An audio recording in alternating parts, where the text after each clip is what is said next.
ನಾಯಕನನ್ನು ಕುರುಕು ಯೋಚನೆ ಮಾಡದಿರುವುದು ಬಾಲಿಶ. ಉದಾಹರಣೆಗೆ ಕುದುರೆಯಾಗಲಿ ಬೇರೆ ಯಾವುದೇ ಪ್ರಾಣಿಯಾಗಲಿ ಎಳೆಯದಿದ್ದರೂ ಓಡುವ ಸ್ವಯಂಚಾಲಿತ ವಾಹನವು ಅದ್ಭುತವಾದದ್ದು ಎಂದು ಬಬುವು ಯೋಚಿಸಬಹುದು. ಆದರೆ ಬುದ್ಧಿ ಸರಿಯಾಗಿರುವ ಮನುಷ್ಯನಿಗೆ ಸ್ವಯಂಚಾಲಿತ ವಾಹನದ ಯಂತ್ರಶಿಲ್ಪದ ಜೋಡಣೆ ಗೊತ್ತಿರುತ್ತದೆ. ಈ ಯಂತ್ರ ವ್ಯವಸ್ಥೆಯ ಹಿಂದೆ ಒಬ್ಬ ಮನುಷ್ಯ, ಒಬ್ಬ ಚಾಲಕ ಇದ್ದಾನೆ ಎಂದು ಅವನಿಗೆ ಯಾವಾಗಲೂ ಗೊತ್ತು ಇದೆ. ಇತಿಯಲ್ಲಿ ಭಗವಂತನು ಚಾಲಕ, ಎಲ್ಲವೂ ಅವನ ನಿರ್ದೇಶನದಂತೆ ನಿರಿರುತ್ತದೆ ಮುಂದಿಯ ಕಾಯನಾಲಿ. ನಾವು ತಿಳಿಯುವಂತೆ ಭಗವಂತನು ಜೀವಿಗಳನ್ನು ತನ್ನ ವಿಭಿನ್ನಾಂಶವೆಂದು ಸ್ವೀಕರಿಸಿದ್ದಾನೆ. ಚಿನ್ನದ ಒಂದು ಕಣವು ಚಿನ್ನವೇ, ಸಮುದ್ರದ ಒಂದು ಹನಿ ನೀರು ಉಪ್ಪಾಗಿರುತ್ತದೆ. ಇದೇ ರೀತಿಯಲ್ಲಿ ಪರಮ ನಿಯಾಮಕನಾದ ಈಶ್ವರನ ಅಥವಾ ಭಗವಂತನ ಶ್ರೀಕೃಷ್ಣನ ವಿಭಿನ್ನಾಂಶವಾಗಿರುವ ನಾವು ಬಹು ಸಣ್ಣ ಈಶ್ವರರು, ಅಧೀನ ಈಶ್ವರರು.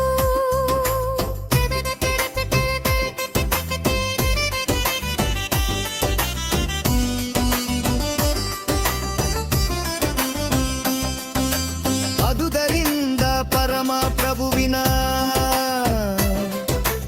ಎಲ್ಲ ಗುಣಗಳು ಬಹು ಅಲ್ಪ ಪ್ರಮಾಣದಲ್ಲಿ ನಮ್ಮಲ್ಲಿವೆ. ನಾವು ಪ್ರಕೃತಿಯನ್ನು ನಿಯಂತ್ರಿಸಲು ಪ್ರಯತ್ನಿಸುತ್ತಿದ್ದೇವೆ.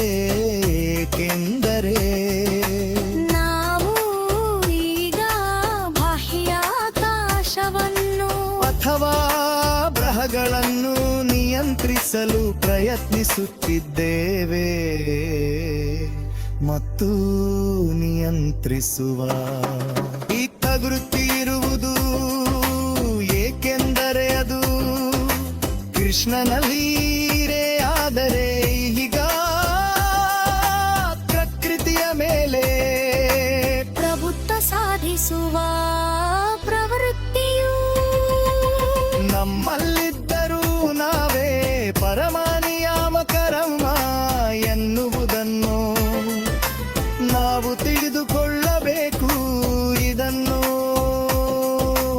ಭಗವದ್ಗೀತೆಯಲ್ಲಿ ವಿವರಿಸಲಾಗಿದೆ.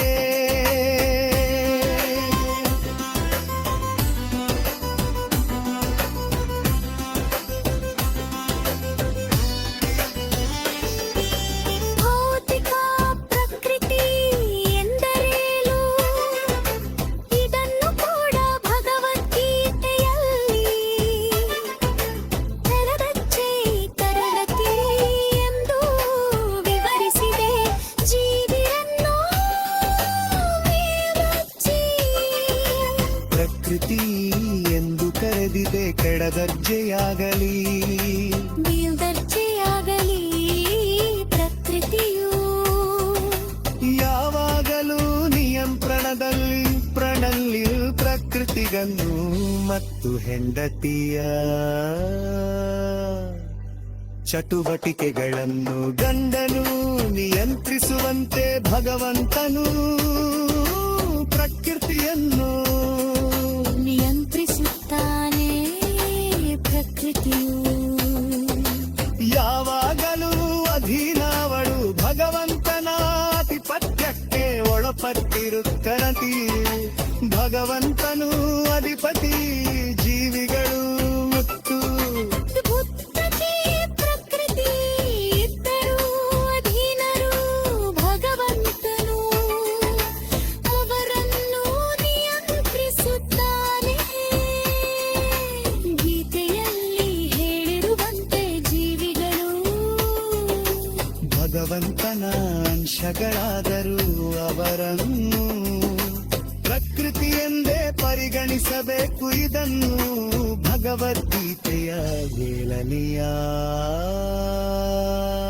ಅಧ್ಯಾಯದಲ್ಲಿ ಸ್ಪಷ್ಟವಾಗಿ ಹೇಳಿದೆ.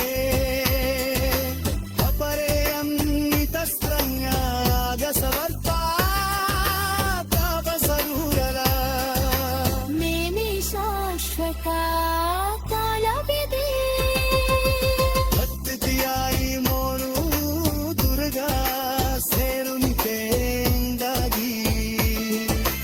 ಮತ್ತ ಸರಾತನಗಾನದ ನಿಯಂಕಾರ ಮತ್ತು ಯಾಕಿಯಲ್ಲಿ ಕರ್ಮಗಳು ನನಯುತ್ತಿದೆ ಮತ್ತು ನಾವು ನಮ್ಮ ಕಲ್ಲಕಲಗುನುಗುಣವಾದಿ ಸುಖ